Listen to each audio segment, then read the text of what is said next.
This is The Blueprint with Andrea Smith. Thank you so very much for tuning in today. I am your host, Andrea Smith, and I have created this podcast so you too can build your wealth through real estate and business ownership. I have several decades of building wealth-generating assets, either real estate holdings or businesses. I am a wife, a mother of 5, and I cannot wait to get started building your wealth with you. Welcome to The Blueprint. I'm your host, Andrea Smith, the founder and CEO of Advise to Build, where we represent the owner's interests in the very complicated world of construction, architecture, and engineering. I'm Steve Schmidt. I'm lucky enough to be with you, and I just got to pick your brain for about a half hour, and we're going to go around in this episode, and I'm just going to play dumb for common sake. Not hard for me to do sometimes, but I'm going to step outside the box and say, there's one thing I think everybody out there would really love to understand. Is number one, what is the biggest thing when you're coming to work every day, the common problem that you're fighting? It's the same, but a little different every day. Define that problem very clearly so they can get the setup exactly what you do on a day-to-day basis. What I do every day is aligning mission. So making sure that everybody who is playing on this team is playing towards the same goal and understand what that goal actually feels, tastes, and smells like. Yeah, well, it's got to be hard to motivate them to want to play on a team when they're not used to that, right? Oh, exactly. And it changes throughout the project life cycle, and we learn that through different ways of managing projects, but it really changes based on what role you're playing and where you are in the game. Okay, so let's break down the roles and the players in the game. Yes. I want to talk about number one because I know that one not really well, but pretty well. The architect. Let's talk about the architect. What is their role in this process? Yes, they are really the imaginative cog in the wheel. So they are the ones that are taking everything that you're saying in larger concepts or asking and probing with the right questions to get the ideas out of the owner of what they are trying to get built in their building. Does an owner know? Sometimes they do. Maybe they've built these in the past. Say if you are a very seasoned developer, like a developer that I represent, he primarily understands what he's getting into. He knows what he's doing. Right. It's the getting it into paper based on the tenant's requirements. And so they are really, really skilled at understanding what are fire codes, what are the different disciplines that gets this building to live, breathe, and act like a building. Yeah. And how much space does each function for that tenant really need? So that's what the architect's there for. They are to make sure that everything's built by code, on paper, and that the design intent of the owner of the building is captured in contract documents. Yeah, that's important. It is. and everyone has gone through putting a Lego set together. Oh, yeah. They're the ones that are putting the manual together for all of the Legos. The manual that gets lost as soon as you open the box. Yeah, I hope not. If you're like, Legos, if you're like me, now that's important. So I understand our architect is someone who's really steering the creative process and now saying, this is how we make this happen.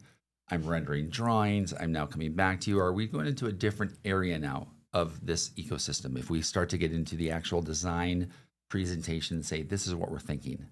Correct. So it goes through whole design phases. So you have this pro forma idea. You get into the schematic design. It gets to a level of detail. You get through design development to a certain level of detail, and then construction documents. Historically, construction was a lot slower. It was actually drawn on blueprints, and hence the beginning of the evolution of this podcast and what I'm trying to do to help guide the AEC industry ahead is that blueprints was actually blue because they were transfer paper, and each architect would draw them on blueprints. And then those prints would be replicated in physical form and delivered to the contractors for bidding. Rolled up, put in the tube. Rolled up in the tube. It goes much faster now. So fast that some of the traditional delivery methods of projects is no longer the best solution for the Can I ask a crazy question that I'm curious about? How much AI is used in architecture now? You know, it's starting to be somewhat adopted. Largely, it is not seen across the industry very fast. And so we are really focusing as an advisory to understand where that bridging of the gap is. The large language models that we're seeing for meetings and RFI writing, and even some design is happening where they can replot a site design based on AI. So very cool. It's coming. Yeah. And we are exactly at that inflection point of this industry has to evolve. It will be innovating right now, and it's fun to be part of that. Does that mean less costs in the end? Because typically efficiencies mean less costs, or is it just quicker? Well, it's definitely faster. Yeah. And with that speed, the new skills of the everybody on the board has to get faster with it. Yeah. Well, and I also think if you're getting faster, you're getting into the solution faster. Yes. Of living in the newer life versus waiting around for 2 years for the building to get built. It's a lot of stress. Speaking of stress, let's keep going around this ecosystem. Who's the next person in line then? So we've talked about the architect. Yes. Talked a little about the design process and sort of the historical delivery and maybe how it will be changing. Who's next? Yeah, and sort of a chicken and the egg here. Your architect and your real estate agent usually play around the same time of any project. So you really need to understand your space requirements in order to find the right piece of land and do your due diligence and site selection. Yeah. So real estate agents is a definite part of the wheel, and making sure that the team, you get in the right location, because especially when your real estate asset is the asset of your business, and say it's a Starbucks, it has to be located in the right location. Now, you're also a real estate agent. You just got licensed in real estate. I did. Okay, commercial, residential, obviously is very near and dear to your heart. Are you going to practice that in the business primarily? Okay, talk to me about that, because was that critical that you get that, or you just say, I want it anyways? Or is it important to the business that you have that moving ahead? Both and. I believe that at least in South Dakota and Minnesota, the real estate agents communicate with other real estate agents. And being able to really speed to market as a buyer's agent, or even when I represent them on listing the properties, we really need to be able to strike fast when it's in the market. So being able to represent my clients in that way has been really beneficial. Oh, I got to guess that the realtors probably don't love that at first, or do they love it? Well, I'm starting to tell them I'm not leaning towards as many listings. I really want us to create this ecosystem of, I'm really representing the buyer to ensure that you are going to be listing something that we want, and that this will actually go through. So when I'm bringing a buyer to you, as another real estate agent, you understand that they've been vetted and we're ready to execute. Yeah. Well, that's all of it's probably making sense to you guys out there as you're listening to this. I just want to recap everything so far. So if you think about like the stuff you probably know about if you live in a home, right? You had an architect who built a home.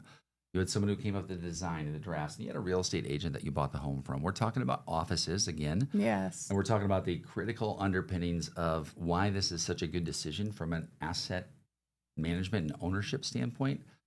It's going to look a little bit different as we go around the horn than maybe what you're used to. There's still money involved. There's still realtors. It's on a different scale, though. And I don't mean that to say like, oh, well, you own a home, so you can't understand. I think what I'm learning through Andrea is it is a lot of the same. It gets more complicated. And there's a lot more at risk in business. There's still a lot of risk in residential. But your expertise is coming to these people and saying, I know what to look out for, right? Yes, I'm the bumpers. Yeah. So you can definitely bowl without bumpers. Yeah. But if you want to ensure that you are going to hit the pins every time, you put up the bumpers. Yeah. And it's not as if anyone who's hired to be part of the team is actively trying to tank the project. Right. They have their own interests that they need to be in charge of, and they have their own responsibilities, and so does the owner. Yeah. So having an owner's representative that knows how to put those bumpers up, so when the ball is getting too close, I can just make sure we get back in lane. So yeah. Time out on this. This is great. If you're looking here, I'm gonna run through an example. Like this is super fun for me. So when you're putting these together, I'm gonna play the owner of a company, and my company is, let's say we're a $50 million company. We've been a really good company for the last 12 years. Let's say we make, we make mattresses. So we have a warehouse, right? Let's say we have a corporate office because I really like good design and I want our employees to feel really good about where they work, but not so good that it costs me a lot of money. And I don't want any employees to exist outside of the state of South Dakota. I don't care what the implications are. Like I love South Dakota. Yes. Am I a good client for you to start to talk with if this is my first building that I'm going to own, not lease? Yes, absolutely. We can get you into a owned situation. Yeah. But first, we're going to recommend that we go through and give you a business valuation. Got it. Because there's some flexibility when you're leasing that you don't have when you own. Right. Once you own, you are changing your cash flow into a very locked in, not very liquid asset. It works. It's very important in order to protect your wealth, but let's make sure that your business is like correctly suited and positioned for it. Yeah. Now, in the game that you just set up for us, it sounds like you have 2 or 3 locations. Yep. That's where we're really good at is consolidating and ensuring that we have the right pieces in the right place of the board. Yeah. That actually expounds and exponentially benefits you as creating more revenue and cash flow for your business. Let me ask another random question, but this is exciting to me now. Mergers and acquisitions have a lot of real estate. Do you get involved during mergers and acquisitions as evaluating and really come up with that strategy to call it get rid of some, consolidate, or buy more real estate? Yes. And to be completely transparent, I have another partner that does the actual merger and acquisition financial piece. Wow. They do the getting in depth with understanding the due diligence on the financial piece. Yep. We put together the whole understanding roadmap of that due diligence piece for whether it makes a really good fit. Because once it happens, it's a brand new organization. Yeah. It is. And I see all these, I will give you an example. I drove around town, even pulling up to the studio. There's a major hospital in town, right? And they're consistently putting up new locations. Yeah. Some of them you'd say like, oh, this looks like this downtown location is now important. It's probably serving this population. That's a really smart move, in my head, or this and that. When people think about those kind of real estate decisions, I'm starting to understand now in my head, when I see those, I'm like, I bet they need an Andrea because there's no way that department loaded with all these, people in real estate can get all that done because you have 70, 80 facilities now in the same city. You're growing in other towns around you, communities that are 60, 80 miles away. They have departments that are handling these kind of things. If you're working with a company like that, how do you interject yourself with the people in the company who are already saying, oh, we're the corporate real estate department? Because I'm assuming now you've got a bigger team to get on board, right? Correct. Yeah. So in the very, very large organizations, they should have some sort of facilities management, some sort of department that handles that. Yep. Where we are uniquely positioned is that we understand the Sioux Falls and North Dakota, South Dakota, Iowa, Minnesota markets pretty in depth. We understand the players that are playing in those markets and really where people's strengths and entities' strengths and weaknesses are. So when we are putting a team together, we know that the owner's best interests are at heart. Yeah. Because setting up the team for success means that the owner is going to be successful. Yeah. And it's got to feel good for them too when things are just like working out, right? Yeah, they're working. They're so used to things not working. They're like, oh my gosh, Andrea's coming. You're taking all the phone calls. They're not taking the phone calls. Unless they want to. And then I just help assist and guide. Yeah. A couple of the people that are starting to engage on the advise to build side are starting to understand that when we do our job really well, it's very quiet. It reminds me very much of the time in Signal Corps when I was active duty, is that when you're doing the internet, nobody cares if it's working correctly, if you're doing your job. You can be in the back of the room and they don't care. Yeah. But if it doesn't work, then they're really glad they have a signal officer and their team there to fix the shit. Yeah, yeah. Oh, I would be totally. Now, okay, let's get back to the players. This is good. Thank you for letting me ask a couple questions. So we've gone through now. There's a realtor. There's an architecture team. Who else is on this team? So now we need the builder. So the builder depending on the delivery method. Costly one. Yes. Yeah. Depending on the delivery method, they will be the individuals that are spending the money. Got it. Now, in Iowa, there is a delivery method called construction agent. So right in South Dakota, we primarily use construction manager at risk. Yep. Their construction management agent, which means that the owner actually keeps the money under control and the contracts are with the owner. Yeah. Construction manager at risk, the contracts and the money are with the contractor. Okay. So depending on exactly how we want that to happen and how the project wants to be delivered, there's a couple other delivery methods that we can hire and bring that player onto the board with us. It's design build, where they actually either have an in-house architect or the architect reports to the contractor. Okay. And then we come together with an owner's performance requirements. They actually need to meet the performance requirements and not necessarily what they drew. So there's some perks and also downfalls with each delivery method. Yep. Then you have design bid build. So everything's drawn. Yep. If it is missed in the drawings and the specification book, then the contractor has a right to a change order. And that's also the most lengthy delivery method. Oh, yeah? And you don't know how much your project will cost until the bids come in and you've fully paid for design. That gives me a headache. I think in a good way for you, where I'm just like, man, this seems stressful already, and I'm not even the one spending the money. Yeah, well, like, yes. I mean, in a good way. Like, okay, so all the CEOs are typically very much type A. So you're dealing with a lot of type A personalities, I'm assuming. And I love that. Yeah? I absolutely love that because I am a detail-oriented person. Yeah. In the long run. People pleaser too? I used to be. Yeah. We'll talk about that I'm next a episode. recovering people pleaser. I don't know. Not everybody has to like me. Yeah. But there are still sometimes I internalize it. But I bet now you just like to get the job done well. Yeah, get the job done well. Do what, we have clearly defined. If I've done my job, we've clearly defined roles and responsibilities. And you say you were going to do this on this time on this date. You haven't done it. Yep. Well, now we've already talked about what's going to happen when you don't do it. Yep. So then we're just going to do what we said we were going to do.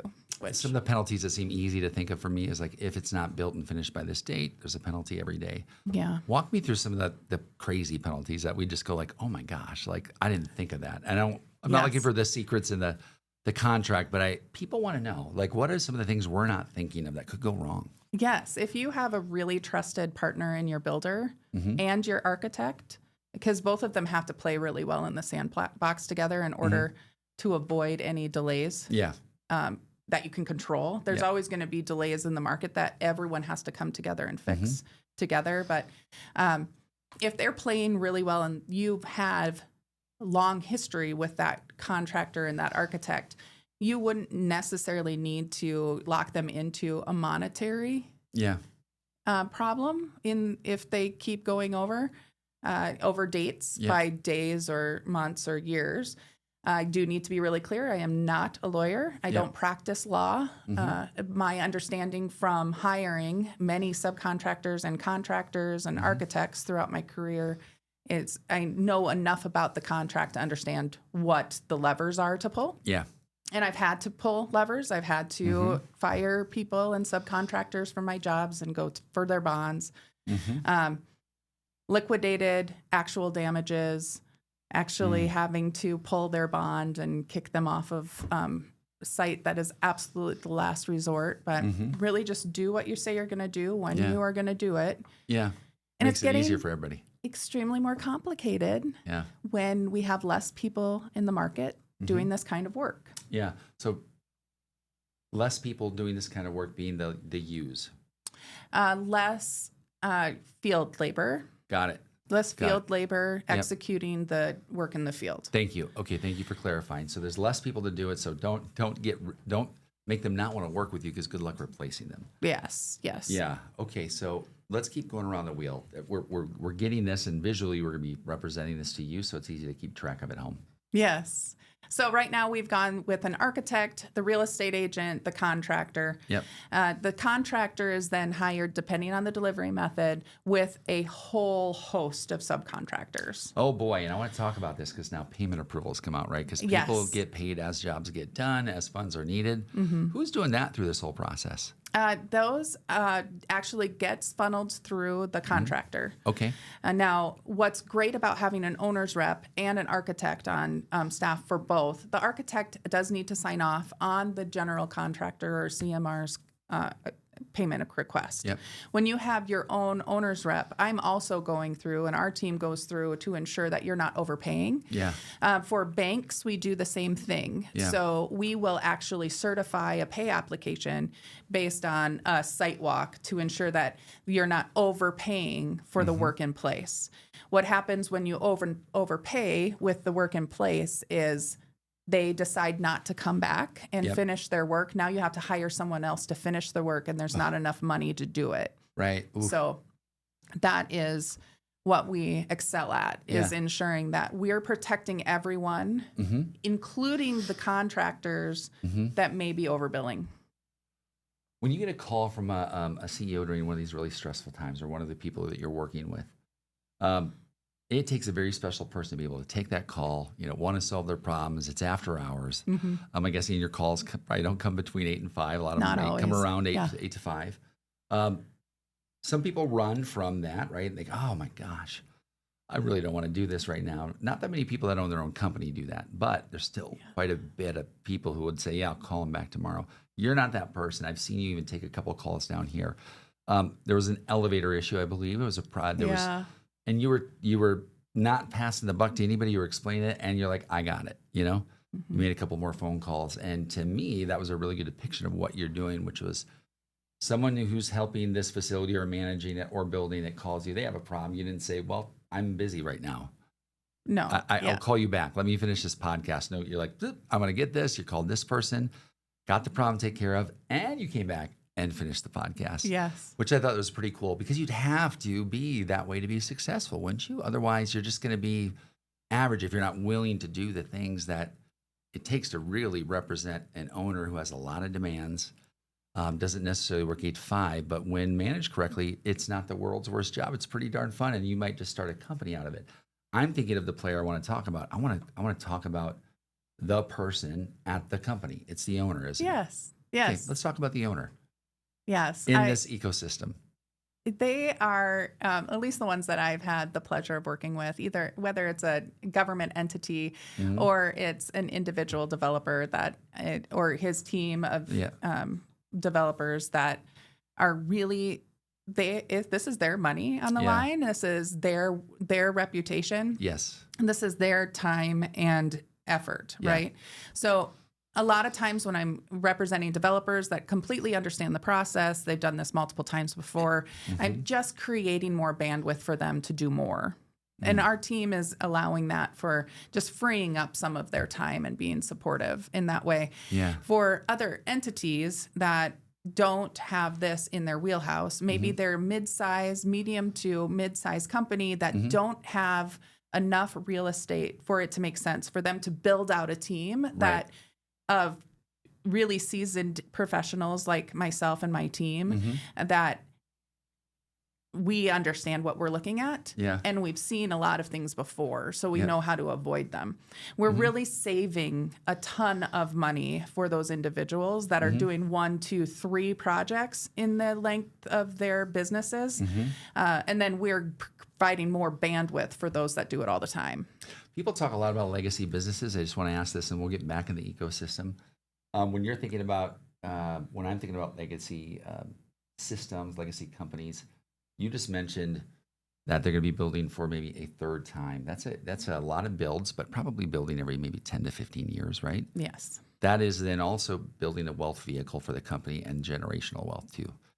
That's got to be important. People think about companies, it's the capital in the company, but my understanding is taking this seriously can really protect that legacy, that money that's going to be here when you're not. Yes. The things that are going to be here when you're not, that's going to protect that, right? Right. If I'm activated for the time that we're building the project, if I'm activated before, look at me using the wrong words. I'm in civilian life right now. So if I'm brought on board to the project at the time of hiring and putting the project performa together, we can be very creative on how we get that performa to work. Yeah. If we are brought onto the project at the time where the team is already created and we're negotiating terms or the playbook that we're playing the game by, we can ensure that everyone has a win-win situation and the owner's protected. Yeah. If we're administering the construction and ensuring that the owner, we're negotiating appropriate prices for change orders, that we're holding the right people accountable so the owner doesn't have to overpay, and that the rules of the games are being followed, we've been really successful to ensure that the best value is happening for the owner. Okay. And I'm always making decisions based on if I'm going to manage this property, because we will be willing to manage the property for this, any of these entities. I'm not going to want to take phone calls at midnight or my on staff call. That's not the end goal. We want a car to come off the lot with a warranty. And by the end of the warranty, it is a car that we can ride in until it makes sense to trade it in again. That's great. You don't have to feel like you're in a 5-year lease. Right. You trade in and get ripped off at the end of it because you wanted a good deal up front. I think that's, and this is a different class. It's not a better per se, but I think for those of you listening out there, like when you think about small to newly founded companies, even yours, for example, you're taking off, you're growing, you're probably not going to build that big office on 41st Street anytime soon for yourself, right? No. Eventually, maybe. But these are different stages of companies, right? These people don't get into business and suddenly call you and go, hey, I'm having a great time. I've been doing this about a year. We got to build. What's the earliest you've ever seen anybody in their career take that path of like, I need to build a wealth plan into this? I'm 28, for example. I mean, is this typically an old person's game, older, more mature, or is it for younger folks too, as they're getting into their first and second companies? I think this is the way to build from stage one. I think it's going back to a previous podcast. It's about mindset. Just whatever cards you've been dealt, whether you've had to build it to a point where you have wealth to protect, or you're inheriting wealth that you would like to get to be actively producing revenue generating assets for you. It really has to do with where you are on your wealth journey. Yeah. So if you are really young, you've inherited, or you've already learned the mindset as a really young entrepreneur in your early 20s, then let's figure out how to create those wealth generating assets in real estate for you, because you're not going to kill yourself from a wealth generating or cash flow perspective, because you've already figured that out. If you're closer to the end of your career and you've built it all from scratch, it changes what we do for those individuals. Yeah, of course. And I would hope so, right? Because those are two totally different profiles of people. But to your point, there's a different path for them. Yes. Not one size fits all. Good.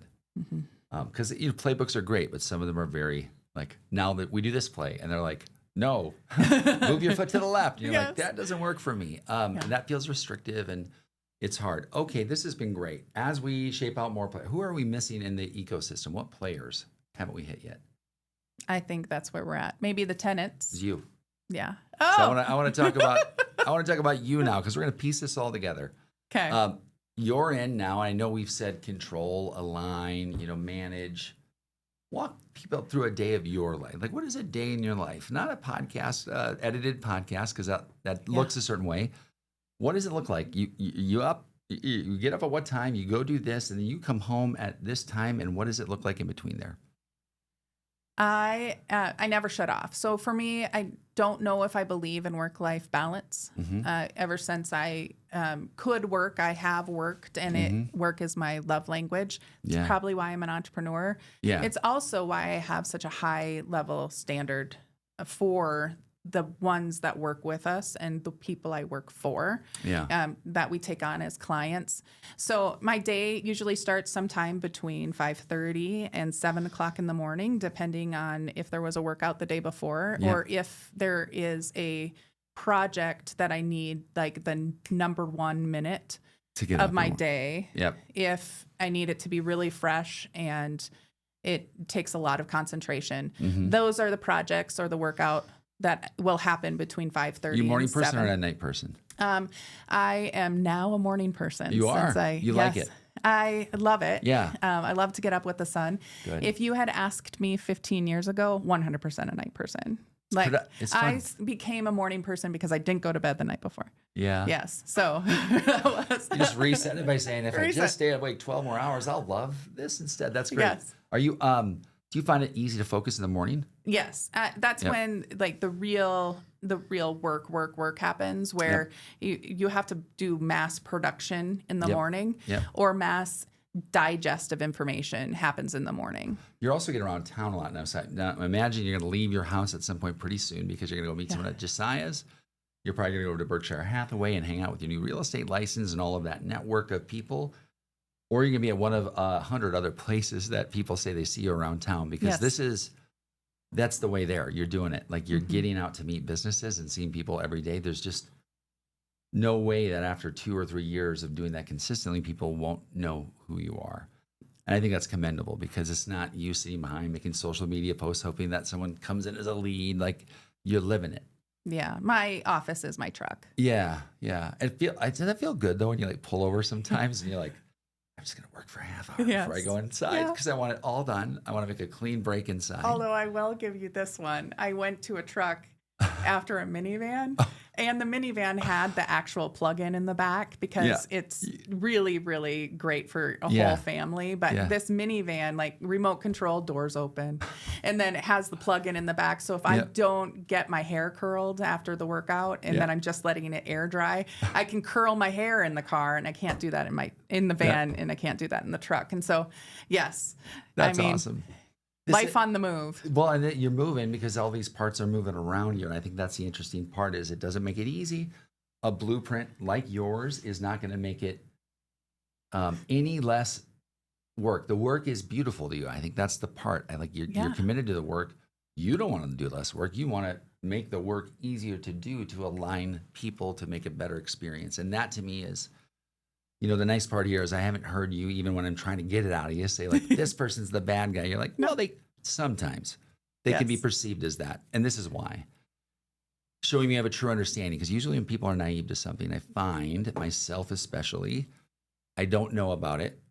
And so I choose that. I just go, oh, I'm naive, so therefore I can make fun of it, or I can say it's this or that. Yeah. You really respect the players in your game. It's a very serious game that takes a very special person.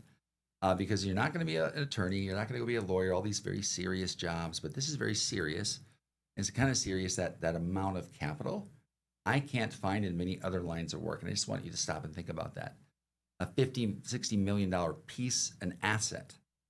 Yeah. It'd be like if you were an investor and you said, give me your $70 million, trust me. And when I thought about that, when I was doing my notes this morning, I was like, oh, this is a big job. Like, this is a big job, because you aren't just getting people into a monthly payment.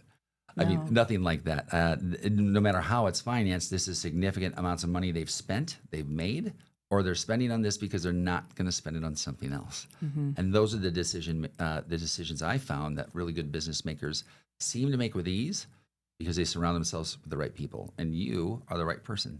Yes. Thank you. Yeah. Thank you. So Andrea, like, for everybody out there, we've learned about the cast of characters.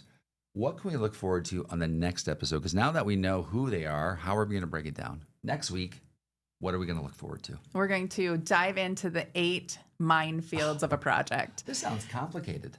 It is, but I'm a trusted advisor, and our team is here to help us, walk us through. My guess is that you're going to give not only the things that could break, but you're probably going to let us know how to fix them or avoid them altogether. And you're probably going to be someone who's going to be the one who's looking out for us too. Yes. I mean, we are definitely the solution, or the solution finders. Okay. Well, Andrea, this has been great. Thank you so much. Thank you. Thank you so much for listening today to this episode of The Blueprint with Andrea Smith. If you found anything in this episode valuable, or something that you would like to share with a friend, or you would just like to support my work in creating more content for your awareness in these industries, please like, share, or subscribe. I'd love to connect with you on either through our website at advisetobuild.com or checking any of the links below. Again, thank you so much for tuning in.